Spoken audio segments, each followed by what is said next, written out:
Good evening, everyone. Thank you so much for coming. My name is Catherine Cogorno. This is the third public meeting sponsored by St. Louis for Safe Technology. We are a group of citizens very concerned about 5G, stemming from adverse situations personally experienced from 4G exposure. In a nutshell, because of the documented evidence of current EMF damage originating from fourth-generation technology, scientists and physicians worldwide are gravely concerned about 5G. 5G is not operational yet, but preparations are underway all over the world. Just as the effects have not been assessed in a comprehensive manner, there is no tested and established antidote to protect us from this radiation, which we will be exposed to involuntarily. Therefore, we are requesting a moratorium be put on 5G implementation until proven safe, just as the state of Louisiana has done. And we ask that everyone concerned get involved at a local and state level. Our agenda tonight, first, Mr. Daryl Barker will share with us some film testimonials of people seriously affected by EMFs. Daryl Barker has worked in technology for over 30 years. For more than 6 years, Daryl has worked to inform parents and school districts regarding the health risks posed to young children by Wi-Fi, a Class 2B carcinogen. Now, with the latest push by the wireless industry to force the new 5G radiation into our lives, Daryl is now concerned more than ever about the impact 5G poses on human health. Daryl will later introduce Theodora Scarato from the Environmental Health Trust in Washington, D.C., a research and educational organization. We will communicate with her via Skype. In advance, we are very grateful to Ms. Scarato for her generous contribution to our getting informed.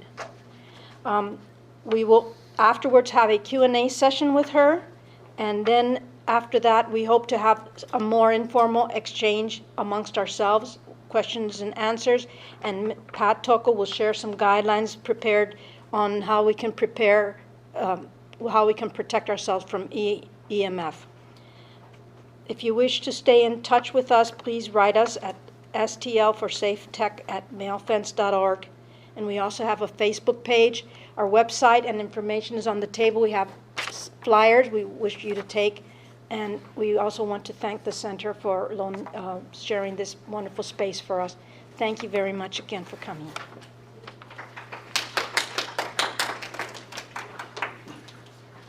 Hello, everyone. I'm Daryl.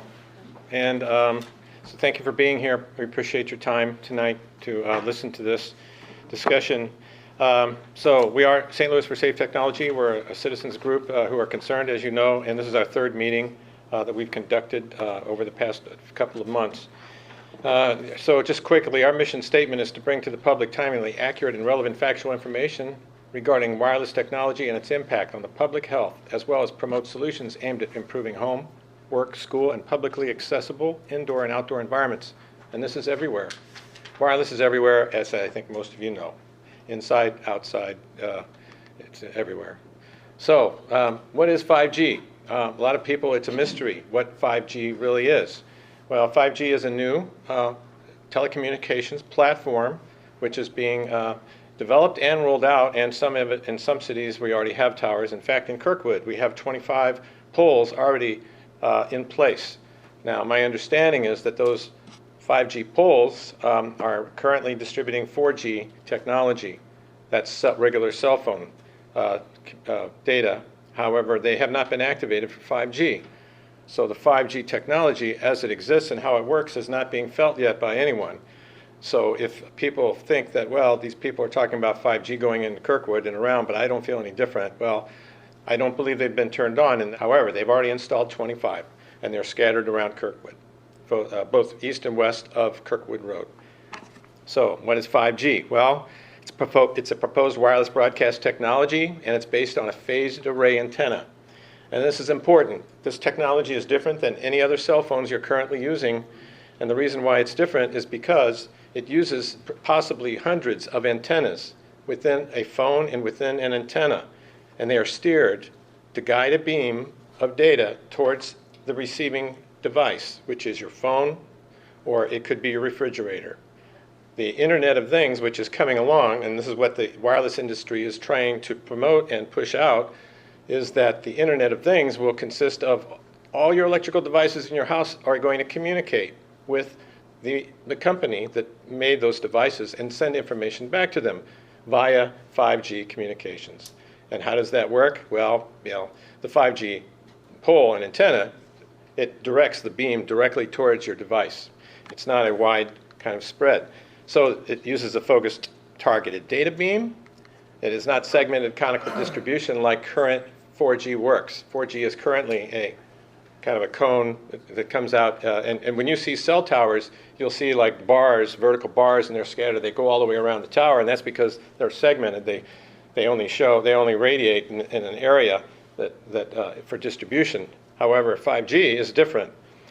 The last thing I think I have on here, possibly 6 gigahertz to 95 gigahertz. That doesn't mean anything to you unless you've been studying this, but these frequencies have never been put on the human race in mass quantities. I mean, this is a totally experimental and untested for safety what is being done.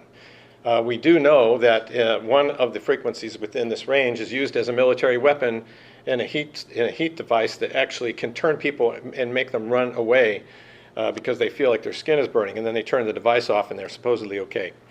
Not to sound alarmist, but these frequencies have never been tested. They also actually are on the same vibrational frequency as water molecules and oxygen molecules. So within this range, oxygen molecules and water molecules could both be impacted inside your body by this new technology. Now, current 4G technology and future 5G, this is how it looks. So as I was saying, this is the current 4G. And in your towers, and you see them out, you have a beam that spreads out like this, but they've got them around the tower so they can cover an area. And this is basically from the point here where it distributes from the tower out here, it changes in its density, power density. It's called density, and that is how much strength the signal has. So you can be in a bad area, you can be in a good area, and that's why you get different levels on your cell phone of reception. However, with 5G, they're using the phased array antennas to focus a beam directed towards directly at devices. And that is the difference between the two technologies.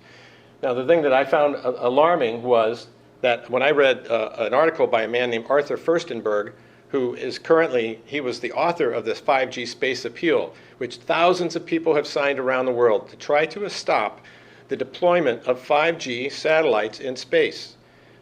Because NASA is currently working with SpaceX and Elon Musk, and they've already launched rockets, and they're putting satellites in space to spread Wi-Fi all over the world. So the reason why the 5G technology is a concern is because, first of all, they don't really know how we're going to be affected. So here is the CEO of Verizon speaking to the viewing public about 5G, and a technician who is working with him. All right, so this is an important thing to watch.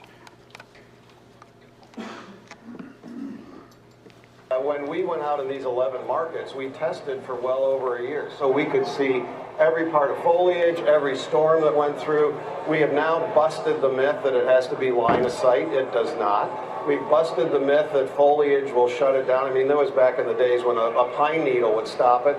That does not happen. And these things, in the 200 feet from a home, we're now designing the network for over 2,000 feet from transmitter to receiver, which... It's really high frequency, so everybody thinks it doesn't go very far, but it's a really big pipe, and so that's what allows you to gain the super fast speeds.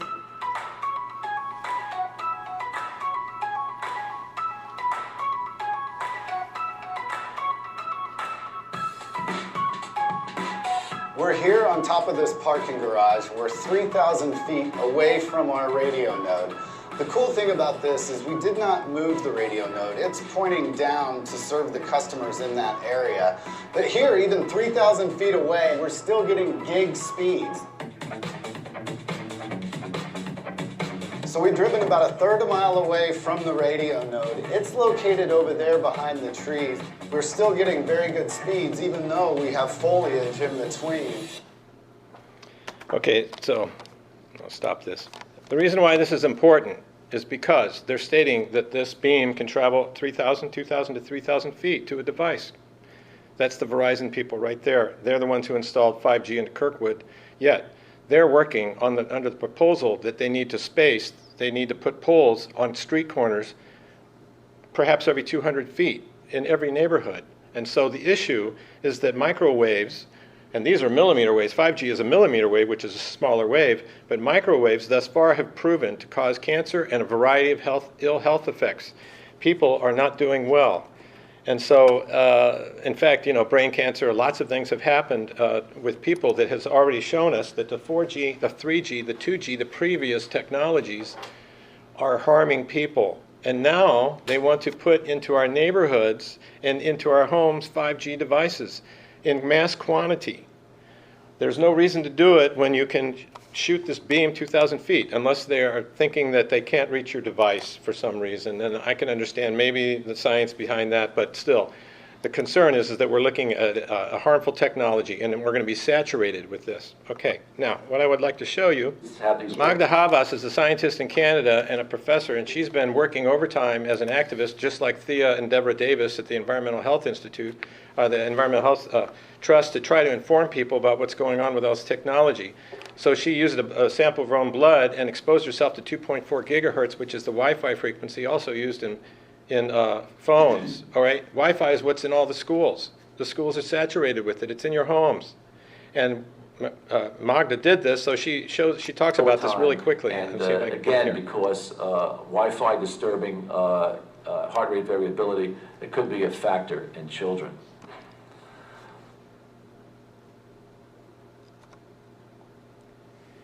The reason why I'm showing you this is because we're looking at now even True more or false? radiation. 2.4 gigahertz affects the blood. True. This is what my blood looks like in a clean electromagnetic environment. Few cells are separate, and a few cells are sticking together. This is what my blood looks like after I used a cordless phone for 10 minutes. My blood cells are sticking together. This is called rouleau formation and shows an unhealthy condition. The consequences of rouleau formation are reduced oxygen transport to cells and tissues and reduced waste removal. Symptoms may include headaches, fatigue, difficulty concentrating, numbness, tingling in extremities, dizziness, nausea, and weakness. These are the very same symptoms experienced by people who are electrically sensitive and by some students at Mountain View School, as shown in the following video. Okay, so I'm going to back out of this. Now I want to show you one other thing. We've only got about 7 minutes before Thea comes on. But I'd like to show you this news piece about 5G. Is a cell tower going up in your neighborhood? If it's not now, it may soon. Wireless carriers are installing millions of them across the country to enable the new, faster 5G cell phone technology. But tonight, Julie Watts asked the question you're not supposed to ask. Are there legitimate health concerns?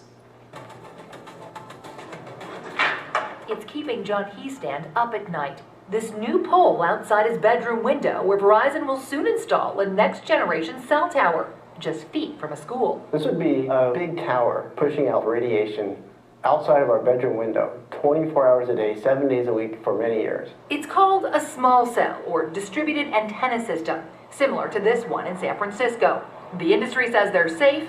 Many in Piedmont aren't convinced. Our daughter is a cancer survivor. 13-year-old Sophia has been one of many petitioning the city council to deny this cell tower and others. I'm also a brain cancer survivor, and I am against the cell towers. I mostly talked about my cancer and how it affected me. But according to federal law, the city simply can't consider health concerns. It's outlined in this small section of the Telecommunications Act, based on science from 1996. To turn your phone on or off. Back when this was the height of technology. But if cities do consider health, the cell companies can sue. So with few legal arguments to deny a cell tower, they're popping up outside bedroom windows and school campuses, despite objections from across the country. 5G can be a tremendous boom to California, but only if it can be put up quickly and easily. Hayward Assemblymember Bill Port co-authored legislation that would make it even harder for cities like Piedmont to object to a tower. You wouldn't have to go through the Planning Commission through the City Council. The former NASA scientist says he may resurrect the bill recently vetoed by the governor. I know scientifically that putting up these cell phone towers is safe. But the International Association of Firefighters disagrees. They began opposing cell towers on fire stations after firefighters complained of health problems. These firefighters developed symptoms. Dr. Gunnar Heuser conducted a pilot study on firefighters at a station with cell towers. And the symptoms included problem with memory, problem with intermittent confusion, problem with weakness. Heuser says their brain scans suggest even low-level RF can cause cell damage, and he worries about more vulnerable groups like kids. So we found abnormal brain function in all of the firefighters we examined. So, following lobbying by firefighters, Cork and his co-author exempted fire stations from their bill, making them one place cell companies couldn't put a tower. This is the first piece of legislation that I think anyone's aware of where somebody got an exemption because they were concerned about health. Did they tell you at all about the study? All I know is that when the firefighters ask, you know, I do what they ask me to do. Because they're strong lobbyists? Yes. So if, say, school teachers and parents had a strong lobby and they asked you to pass something that would prevent these from going up in your schools, would you do that? If I couldn't get the votes any other way. Firefighter and cancer survivor Tony Stefani notes, It's not only firefighters, it's the people that live in the general vicinity of these towers. Okay, I'd like to stop this for the moment. We only have a few minutes before Thea's coming on with us. I want to show you one more thing before we connect with her. This is in the Sacramento, California area, and this is the mother. This is the mother of of two children who have been impacted. They put a tower right outside their home, and they went to the city council. I am here to talk. That's the little girl who was affected, but let me jump up. Thanks. My little girls, I'm a little choked up. In late December, Verizon installed a very powerful cell antenna right outside my daughter's window. About a month after the antenna was installed, both my daughters came down with cold and flu-like symptoms. Another month passed and my daughters were still ill.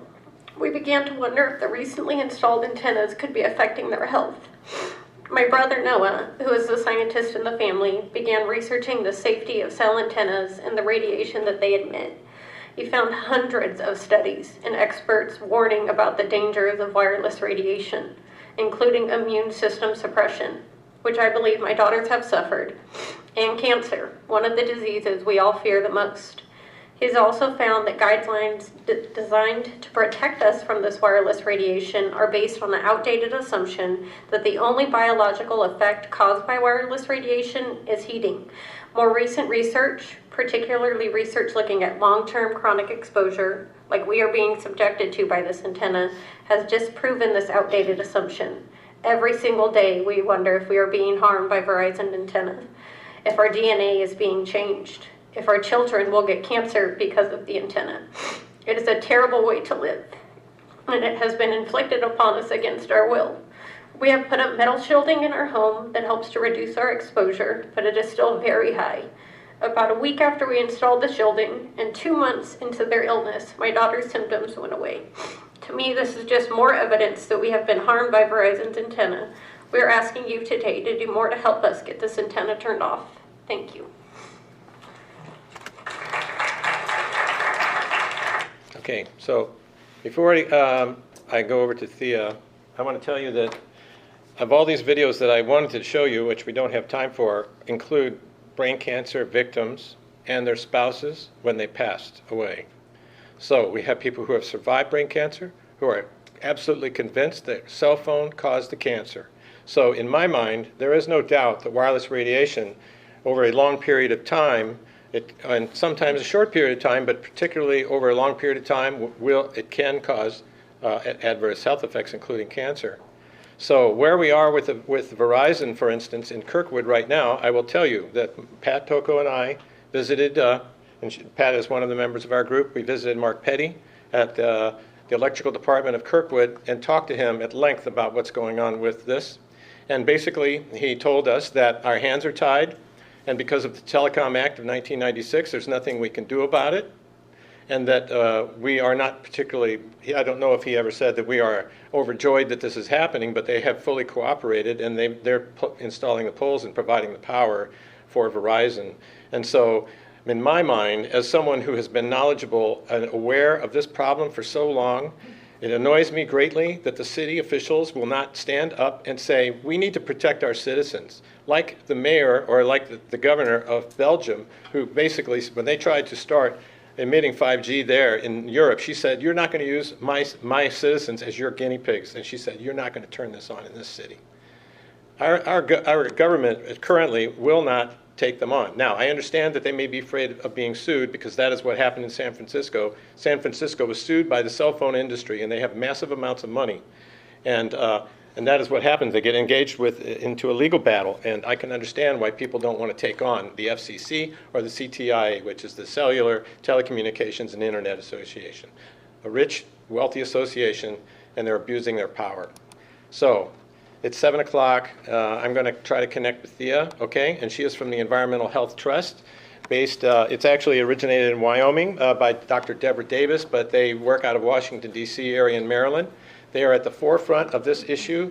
Dr. Davis has been at the head of all the research, along with other professional scientists and doctors, in revealing what's really happening with wireless technology. And now they're concerned, just as we are, about 5G. And we've asked Thea to talk to us tonight about the 5G issue. Again, cell phones are bad enough, but now we are going to be looking at forced radiation all over, as you could see, with this little girl, this mother and her children getting sick. There are other stories as well. But all right, so. All right, Thea, thank you. We're so happy to have you here with us tonight. And as you know, we invited you to talk about 5G particularly and your concerns and what Environmental Trust is doing and has been doing, and also to tell us about some of your success with the FCC, with the DC Circuit decision, and things like that. So, we are a scientific think tank, Environmental Health Trust. Our website is Environmental Health Trust, and we have, let me just go here. We have some of the most eminent researchers working on the issue of cell phone radiation, which is where I started with this issue. And now, of course, we're into 5G.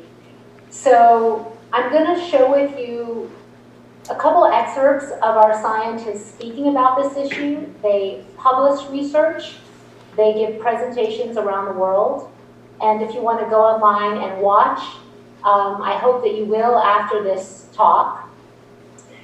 I guess when I first learned about this issue, and I am a social worker, I started out getting interested in this issue about a decade ago because I worked with kids who had prenatal exposures and brain damage. And when I began to learn about the health issues related to wireless frequencies, I became engaged, aware of the history of lead and just, of course, the importance of our brains. So one of the first questions that I had was, well, what credible research is there on long-term exposure? And I want to say what I learned, and now there's, of course, a large body of research, but the history, the story of cell phone radiation is really important in this country. When this issue was first being researched several decades ago, the Environmental Protection Agency was developing safety limits, just as they would for other toxic exposures. And amidst heavy telecom lobbying, they were completely defunded in the mid-90s. And they actually were completely pulled off the issue. Now, at that time, the FDA said, well, we need to do some animal studies, some really well-done animal studies to find out what the impact of long-term exposure will be, because there is no research that we have right now on that. They only had research, short exposures to small animals. They didn't look at an animal over a long amount of time in a very carefully controlled setting. So they launched the National Toxicology Program under NIH, launched a long-term study on mice and rats.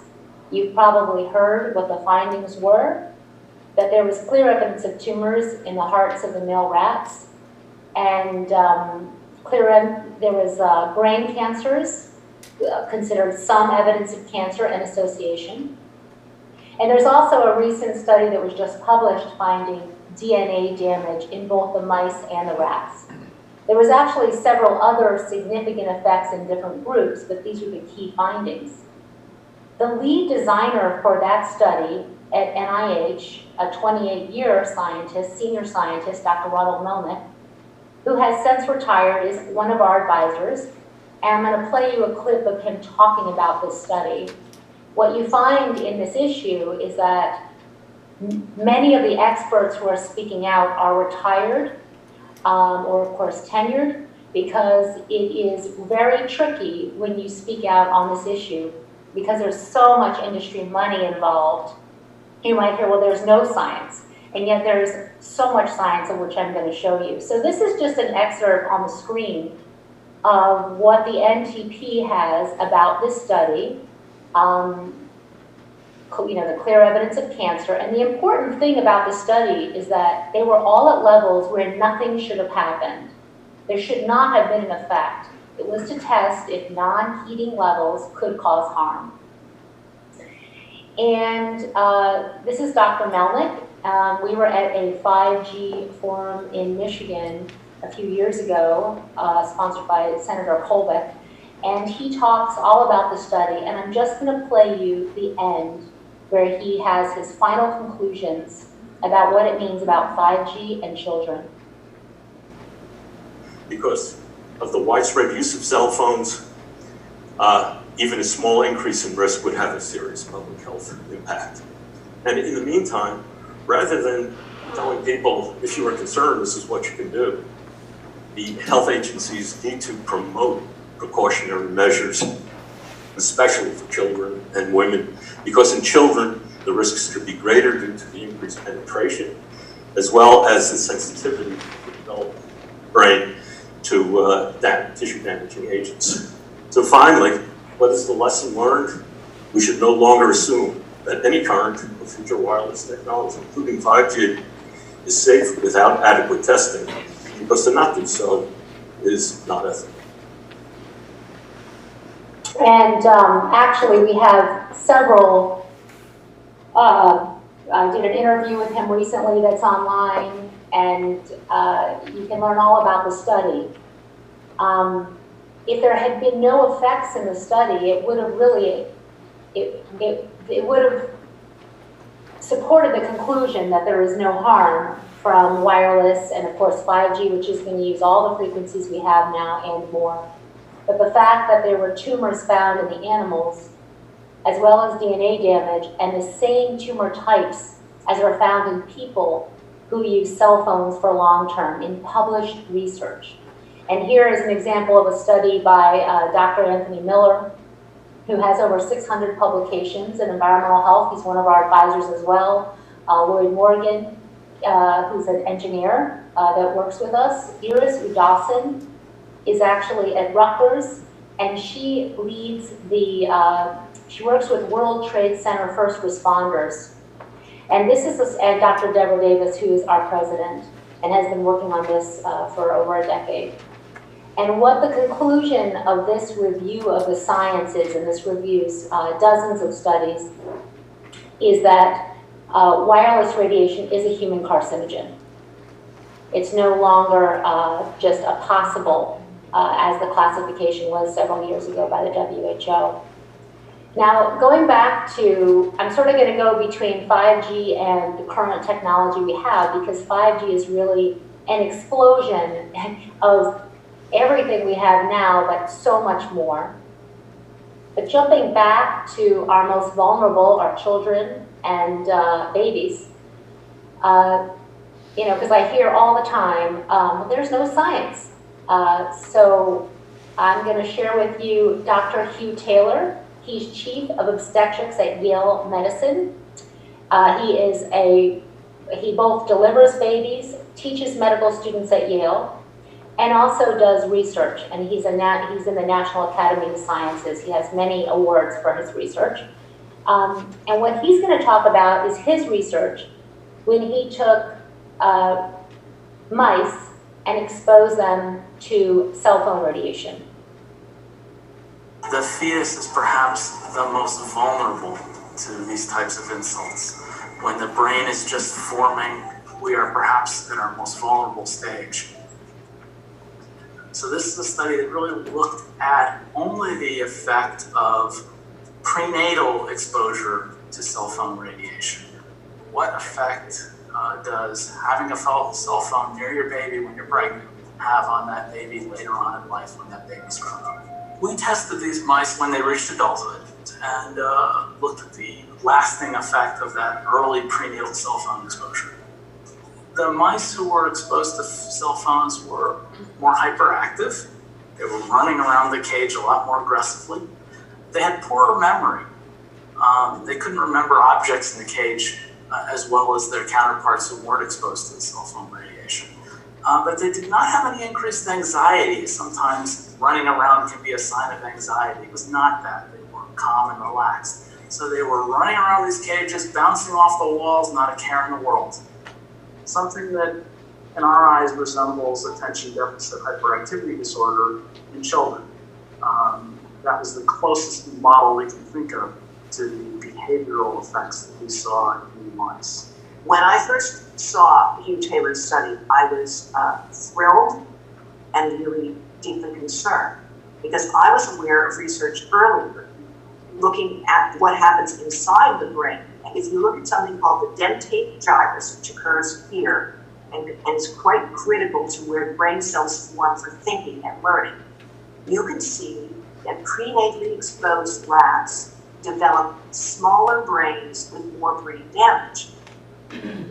The brain is tremendously resilient, but when there's so many environmental insults at once, the circuitry in the brain becomes overwhelmed. And unlike what we have in our electrical wiring volt, where there's a circuit breaker that can stop the electrical flow before it causes damage, the brain doesn't have that same capacity. So the environmental insults, when they add up, the circuitry is especially. We have some even evidence now where a few studies have followed women with exposures to electromagnetic fields, and they have seen that their children who were exposed to more electromagnetic radiation tend to have more learning disabilities and more problems in school. Mothers who spend a lot of time on the cell phone, carry a cell phone with them during their pregnancies, are at a higher risk of having children with behavioral problems. And I think when you have clear cause and effect relationship in mice and an association in women, that women who use these cell phones had children with more behavioral problems, I think that's together very powerful evidence saying that this is truly a cause and effect in humans as well. And mouse studies prove that it's really causing, that the cell phones are causing it. It's not just because of some other behaviors linked to cell phones in women. So, jumping back to 5G, which is where we'll have phones that do much more machine-to-machine communication. What am I talking about? Here are some examples of the antennas on top of utility poles and streetlights. And amidst all this build-out, literally across the world, there are protests taking place as communities get educated. This is actually a protest in Switzerland, in the Blue Mountains. And actually, this is another paper. I meant to have this at the top of my talk with Dr. Miller and Dr. Davis. And I can send that to you if anyone's interested in a good summary paper that talks about the risks, the research, and also what's happening around the world, which I'm going to talk about a little bit. Now, there are thousands of studies that have been published that show adverse effects. No study is perfect, so they all add a different piece to the puzzle in terms of the science. But wireless companies themselves have in their annual reports statements. So I just want to read one of them. This is from, and all of them actually have this. They warn their shareholders, but not the people. So Crown Castle, that's a company that is sort of like a real estate agent for the companies. They build the poles, and then the companies will put on their antennas. They say if the frequency emissions from wireless handsets or equipment on our infrastructure are demonstrated to cause negative health effects, potential future claims could adversely affect our operations, costs, or revenues. They also say, we currently do not maintain any significant insurance with respect to these matters. And Verizon says it, Sprint, all of them have this in there. Because of all the lawsuits that are moving forward in terms of people with brain cancer and other health issues. And then they also talk about how they don't have insurance because insurance companies will not take the risk and they do not insure cell phone manufacturers in the United States. They actually stopped several years ago because of the brain cancer cases. This is it's actually an image of the cover of a report by Swiss Re, which is an insurance authority that puts out white papers. And in their most recent paper, this was just this year, they talk about new emerging risks and they discuss 5G. They rate it as high impact. In fact, they call it off the leash 5G mobile networks, and they have a page on it. We have all of this on our website. And they say that it is a serious emerging risk. And I'll just read a quote from it. As the biological effects of EMF in general and 5G in particular are still being debated, potential claims for health impairments may come with a long latency. Latency means it could take years to see the full effects. And of course, at which time there will be lawsuits, just like asbestos or lead. It takes years from when scientists are ringing the alarm bell, there's studies showing harm, to then where companies are held accountable. And actually, most insurance companies have exclusion clauses. This is just an example of one, where they will not cover electromagnetic fields in basic insurance. This is for the City of Ann Arbor municipality. These are some pictures. The first picture was sent to us by someone. They said, this is outside my dining room. Is this okay? Here's an example of a street light that went up. You can see the antennas right in front of the window. The middle one is in San Francisco, my hotel room, when I looked out the window. And then the last one is just showing the electrical boxes at the base for a lot of these quote-unquote small cells that house all the electrical equipment. They can be quite big and ugly, and there's also, of course, the issue of property value loss when you have an antenna and, of course, these big boxes in front of your home. So I saw that you were getting a lot of information previously, so I'm sort of going to hop on that. And I want to make sure there are some similarities between 5G, and there's also some differences. So 5G is going to use the current frequencies we have now, but add in the higher millimeter waves, as he said, that have not been used before in this way.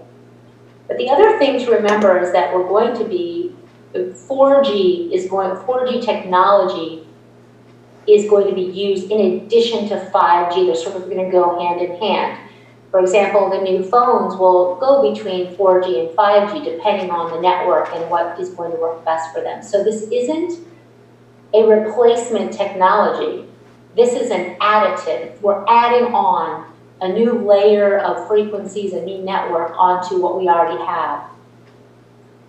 And as you know, there are regulations moving forward stripping local authority rights at every level of government. The federal authority, the federal government is taking away states' rights, local rights. The states are passing laws taking away local cities' rights. There are a lot of privacy issues because a lot of these street lights are also getting security cameras and of course all the data that moves wirelessly is being harvested by companies which can sell and resell it. And in addition, there's the issue of hacking and all of those issues that come with technology, in addition to energy consumption because it's going to increase our overall energy consumption. And I should add, there's studies that have been done, and we have all of these on our website, that show that this will increase the overall levels of wireless radiation. Dozens of times as to what it is in terms of what's going to be in the air. Because when you have all of these antennas closer to people than they've ever been before, you know, it used to be a cell tower, a couple miles of their cell tower. Now they're talking every couple hundred feet or so. In a community north of me, it's literally every 2 houses. They have poles already the cement has been poured and the base of the pole has been put in. So we know that the levels will be increased, like, you know, in your front yard. And here's some examples of some of the other things that were being sold. Wireless diapers. Actually, you used a picture from the EMF Explained. This is actually a picture from industry just showing all the connected, the way the network will work, which I think was discussed in terms of vehicles, even farms. And actually that picture of the child with and then crazy things like the iPad potty, which is what that is. So in talking about all of the frequencies, I just wanted to give you a visual of, I'm talking about non-ionizing radiation. This is the electromagnetic spectrum. So cell phones, and microwaves, and radio frequency waves are all non-ionizing. And as you go a little bit higher in energy, there are millimeter waves and sub-millimeter waves, and that's what's going to be used in this technology. So just as an example, smart meters emit, you know, up to 2.45 gigahertz. They use those frequencies, and that's 2.45 thousand million cycles a second. So the oscillation of the waves that we're talking about, which are then basically, you know, coming to our bodies and then creating in our bodies are absorbing those frequencies. Our cells at the cellular level are being affected.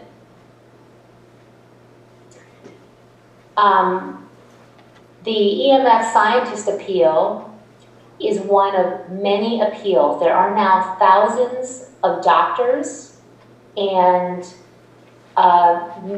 medical experts who are signing on to appeals to halt 5G. Because of the increased cancer risk, the research showing cellular stress, genetic damage, damage to the reproductive system, sperm damage, impacts to the brain. And we also, I heard you were discussing the beam forming. So the antennas, they are using new types of antennas for 5G. If you see on one side the 4G antenna and then the 5G massive MIMO, meaning it'll have many different elements in them, or actually like mini antennas that all are directed at the devices that very specifically, some can even wrap around. And one thing that's really important about this is that, and there was a European Commission report on this, there really is no way to adequately measure the real world exposure. So if you look at the picture here, you see the massive MIMO antenna and this sort of nice 2 cars and 1 person with a phone, but that's not actually a real world. There's so much more going on in space. If you have like a number of people in a community, a lot more cars, you're going to have other antennas as well. The question we all have is, what will my exposure be? What will my child's exposure be? And to adequately measure that, scientists, even engineers in industry, have not been able to come up with a way to really understand what one person's exposure will be in a complex real-world situation. So in the United States, we allow, in terms of what the radiation from antennas is, there's 2 different kinds of limits, one for what phones can emit and how much is, and the second is for what's allowed in the air. And it's different depending on the frequency. So the EPA was defunded when they were setting safety limits years ago.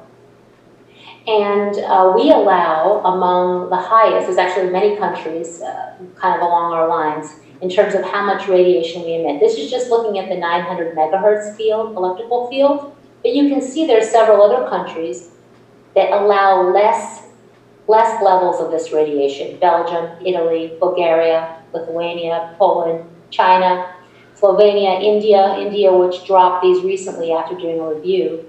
And in those countries, like where they allow less radiation, they have a more precautionary approach, industry is stating that they must change their limits to allow more radiation to accommodate 5G. So of course, in these countries, people are protesting. Here again is Switzerland, and I thought this was so interesting. In Italy, in front of the Colosseum, and there are 68, actually more than that now, cities with resolutions to halt 5G, where the elected officials have signed resolutions to halt 5G because of the research that we have. These are German doctors, it's a protest German doctors. This is in Encinitas in California. Actually, there's several cities in California where people have really gotten organized. This is from a meeting, and actually after this meeting, they have policies like not allowing small cells within 500 feet from a residential dwelling unit or within 500 feet of a daycare. So we have on our website a lot of this information. This is Ireland. Okay. Another problem that I just wanted to draw, because I know you're in the thick of it with what's happening in your community. This is from down the road from me. And this is a tower that was put in, and the permit was for a different location. But this is what's happening in our community, where there's an application that goes in. We have this tower here put in the wrong place. This woman woke up, and she just testified at a hearing last night. I can get it up probably in a few days. We can get that hearing up, saying it has been 7 years. This was put in the wrong place, and everyone is pointing fingers at everyone else in the town as to who can fix this. So we have all of these going up, but no way to enforce that the laws in place are even able to enforce what the current law is. And this is something to really look at. You know, I can't see the time the way I have this. Is there a time check? Can I just get what time it is? 7:29. 7:29? Yes. Okay, thanks. So this is really important in terms of oversight of the build-out. Is there experts in place in the city or in your locality that can be checking on the sites, making sure that they go where industry says they're going to go? And if there's a problem, that can be corrected. We have over a dozen small cell sites in our community where they haven't followed the rules in terms of what they were supposed to do for the permit. And literally, no one can fix it. This is outrageous, really, because this deployment is rolling out so fast, although that small cell was put in several years ago. But we have many more, actually, but it's just an example of the sort of the mess.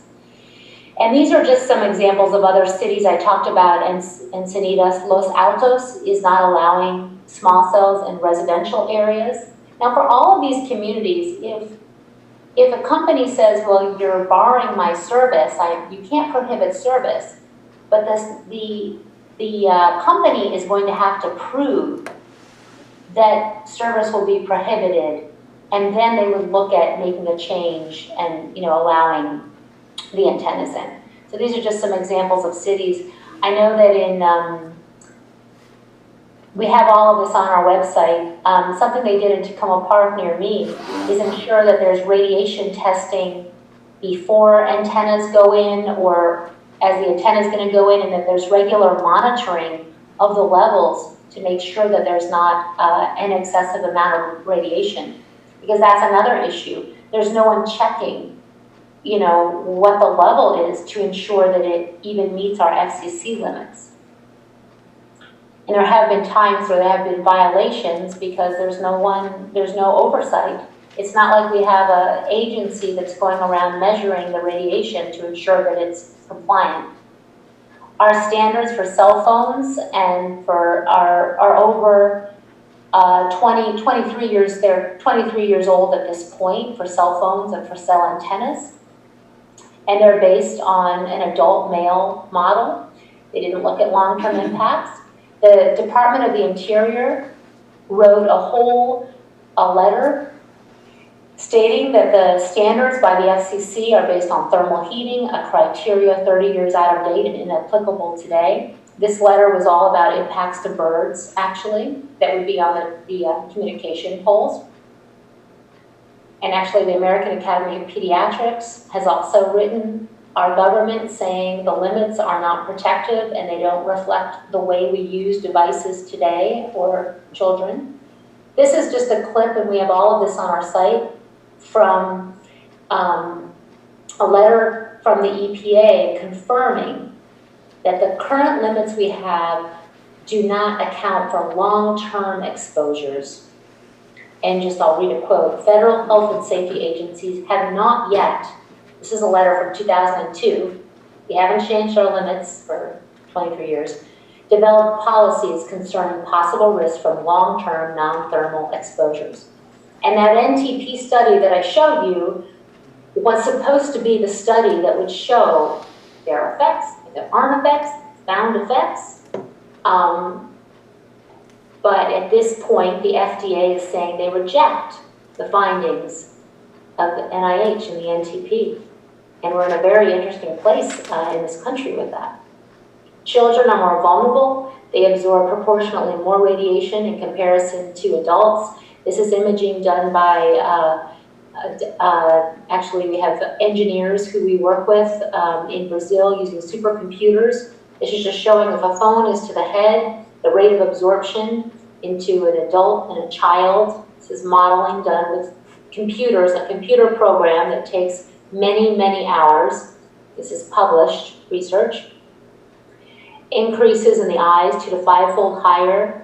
This study in particular also looked at something they're going to be using in 5G, which is the virtual reality. You know, you put the phone in the glasses and you hold it up to your eyes.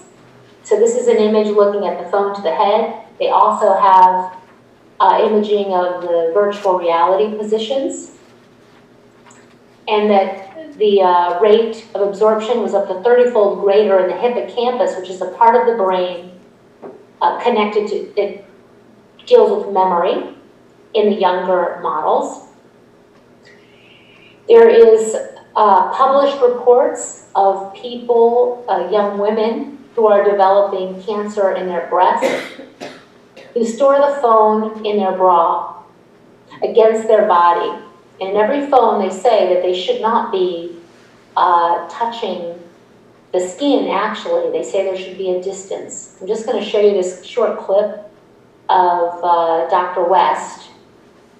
One clear signal is that he's seeing more breast cancer in young women than he's ever seen in his 40 years of practice. When you take something that put it directly on the skin, it's high energy microwave radiation for a prolonged period of time. In young women with vulnerable developing breasts, we may have a perfect storm. Doctors diagnosed Donna Janes with breast cancer at just 38 years old. Had to go through a mastectomy, a single mastectomy, went through chemo, 6 rounds of chemo, 39 doses of radiation. They were just back to back continuously. It took a heavy toll. Donna questioned how she got her cancer since she had no risk factors. The answer, she says, was on her x-ray. I used to tuck my cell phone into my bra right in this area here. And when I was diagnosed, had imaging done, and doctors told me that the tumors were in the area of 11 o'clock to 1 o'clock. And they were shaped like the cell phone. Donna stored her cell phone in her bra for about 10 years, but not anymore.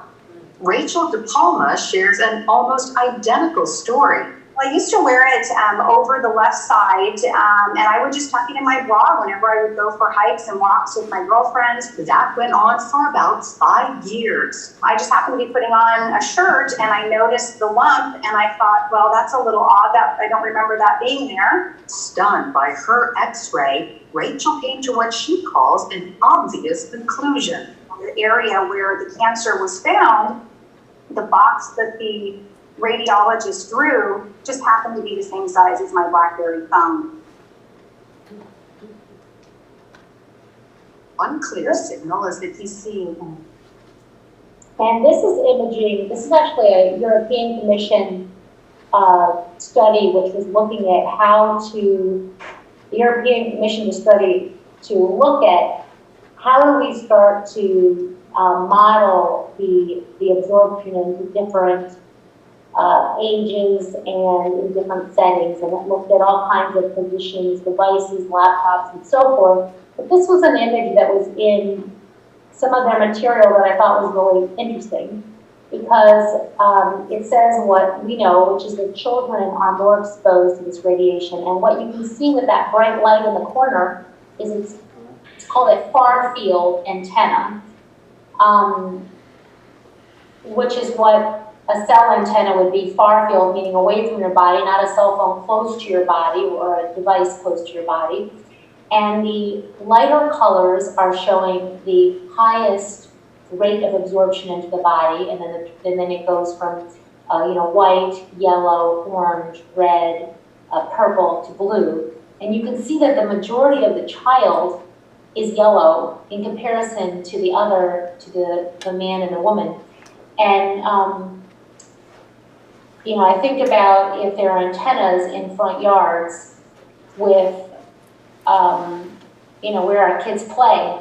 And my kids always used to play in the trees, underneath the trees, in the front yard. Now those places will have these antennas if you get one close to you, and of course the radiation will be much higher. This is research that looked at blood-brain barrier permeability. This is actually a rat brain. And what's really important about this is, and we've been several studies that have looked at this and found changes to the blood-brain barrier, is that what's going in your blood, your blood has many toxins. We eat food that's contaminated with all kinds of things, and we get all of these toxins in our blood, but it doesn't always make it to the brain. But if there is a more permeable blood-brain barrier, then toxins can move from the blood into the brain, kind of like lead.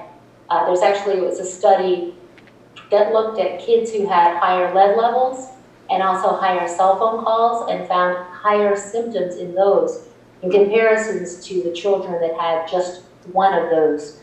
So there's a synergistic effect. And this is really important, especially if you're near any sort of toxic exposures, which we all are, especially air pollution or other kinds of toxic exposures. There's many studies. I realize our time is ending. We have all of this on our website. This is a review by Dr. Russell that looked at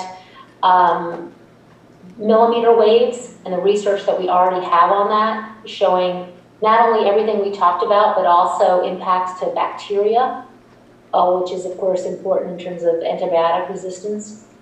I wanted to just hit on these. So when we talk about these higher frequencies, which uniquely are absorbed into our sweat glands, what about insects and birds and smaller animals? This is a study that was just published that sort of does the same thing with the imaging. So we have the same colors. And by the way, there are dozens of studies that use this kind of modeling to understand how does the radiation, how is it absorbed into different living beings. And here are the higher frequencies. What the researchers did is take the higher frequencies to be used in 5G and see, well, how will insects absorb it? There are two important things about this paper. Both blow my mind, actually. One is when it said, this is the first paper that investigates the exposure of electric fields with radio frequencies associated with 5G wireless. How can this be the first paper? It just shows we have not even begun to understand the impact to our pollinators. And they only looked at 5 insects, actually. And then, of course, what did they find? They found, if you see these images, you see the much more of the yellow and the orange on the 24 and the 120 gigahertz, that these frequencies were absorbed much more intensely into their small bodies. And the researchers warned that this could lead to changes in insect behavior, physiology, and morphology over time due to an increase in body temperature from the dielectric heating. So this is, you know, this is very, this is huge in terms of, you know, put humans aside and we have our pollinators. Without the bees, there's not food. Of course, what they're doing is actually, industry is creating bees which are mechanical bees because of all the issues that are happening with bees. But I think this is, we have a whole web page on impacts to bees and birds and wildlife. We also have a page on trees. So this is just a visual from a study that was published where they did 9 years of studying over 2.5 dozen trees. They had pictures every year looking at these trees, and they found statistically that the trees in the direct line of the antennas had damage on the side where the highest radiation was from those antennas. They took measurements as well. This is a picture where you can sort of see it, where they have the antennas and then the tree. And over time, many of these trees had to be felled. The statistical analysis demonstrates that electromagnetic radiation from mobile phone masts is harmful for trees. If all of these small cells are going to be put up, I know in our neighborhood where they're looking at it, there are trees everywhere. What's the impact to the trees from the radiation? In addition, we need to be asking, what is the impact in terms of just trimming the tree to put this installation in? How about the roots of the tree? Here's a picture from those researchers just looking at over time. They have tons of pictures with every year showing the damage over time. The European Commission also has a report where they rate 5G as a high risk.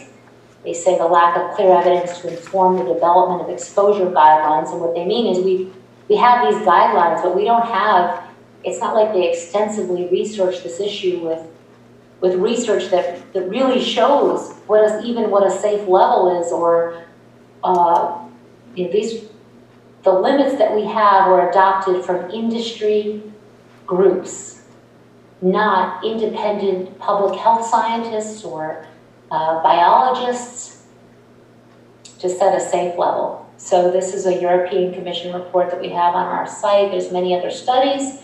I talked about what's going on around the world, and we have a whole page on our site on international actions on 5G. There are 4 states that have passed laws to develop commissions to study the environmental and health effects of 5G. New Hampshire is an active commission right now. That bill was passed a few months ago, and that commission is tasked with asking questions, and here's one of their questions. Why have thousands of peer-reviewed studies included the recently published U.S. National Toxicology Program 16-year, $30 million study that are showing a wide range of statistically significant DNA damage, brain and heart tumors, infertility, and so many other ailments being ignored by the FCC? And there's a Harvard report which has documented perhaps why all of these studies are being ignored, which is money. That if you follow the money, it all becomes quite clear. And in this report, published by Harvard investigator Norm Alster, he talks about the money going to Congress, as well as to in the science, and the influence of money in the science and to Congress and to the FCC. and compares it to big tobacco. And as an example of the revolving door between industry and our government, at the FCC, who probably your elected officials point to and say, well, this is really an issue, you know, the FCC has our hands tied. The FCC has many members of their leaders, of course, are industry or former industry, or they leave the FCC and get a job with industry. So we have Ajit Pai, former counsel for Verizon. The former chair of the FCC was Tom Wheeler, who previous to leaving the FCC was the head of the CTIA, which is the wireless lobbying group of the United States. And Michael Powell, former FCC commissioner, now the CEO of the NCTA, the National Cable and Telecommunications Association.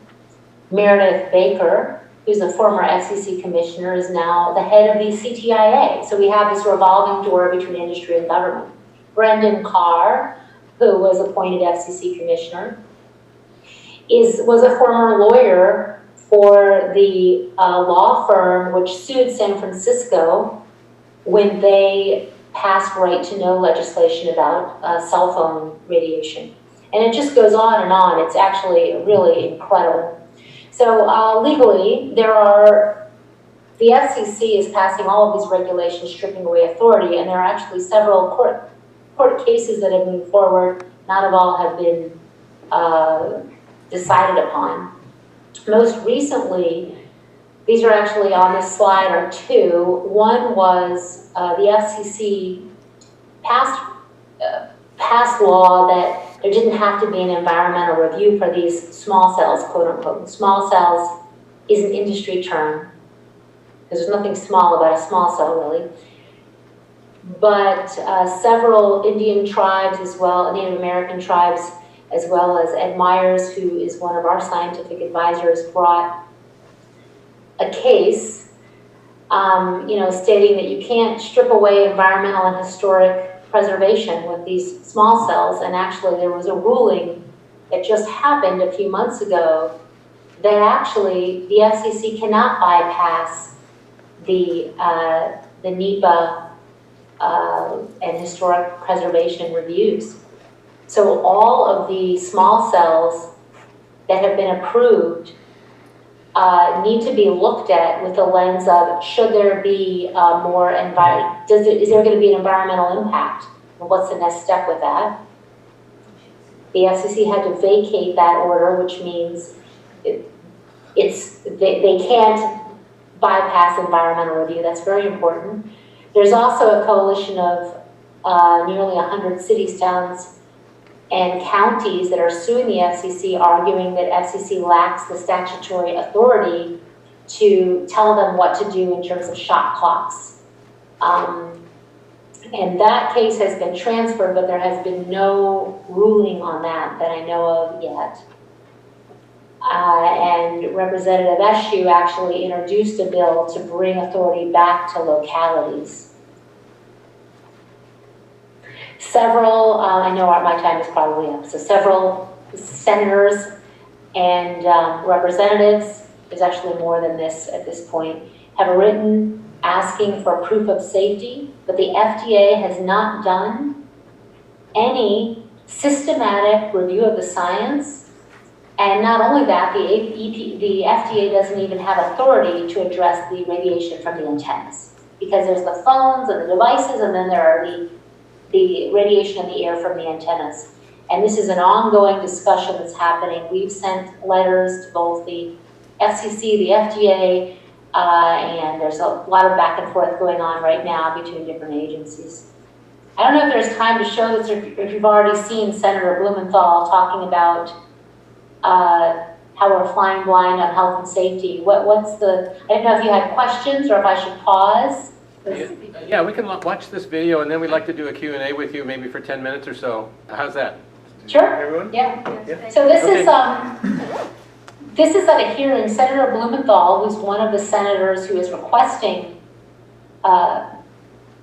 proof of safety from the FCC, asked industry at a Senate hearing, a Commerce hearing, what studies are they doing on 5G? And these are excerpts from that, but I'm just going to play for you. And so there really is no research ongoing. We're kind of blind here. Oh. So far as health and safety is concerned. Thank you, Mr. Chairman. What happens when thousands of these cells begin appearing near schools, community centers, homes, and workplaces? And what happens to the workers who are up there repairing them? What happens to the folks who are walking by them every day, school children, and the younger the children, the more susceptible to the radio frequencies they hear? So I think that was a clip from his press conference where he stated that he is going to be requesting information on the risks, and also when he asked industry about any safety studies that they've done. And I thought I had put another video up there, so I apologize, but in the first part of that video, he asks, what money have you spent, or what studies are you funding to look at the long-term health and safety? And of course they said, none. So this is, just so you, this is our website, ehtrust.org, and we do have a newsletter you can sign up for, and we have a once-a-month all news and everything that's happening on this issue. But I'm glad to answer questions. Thank you, Thea. Very fun.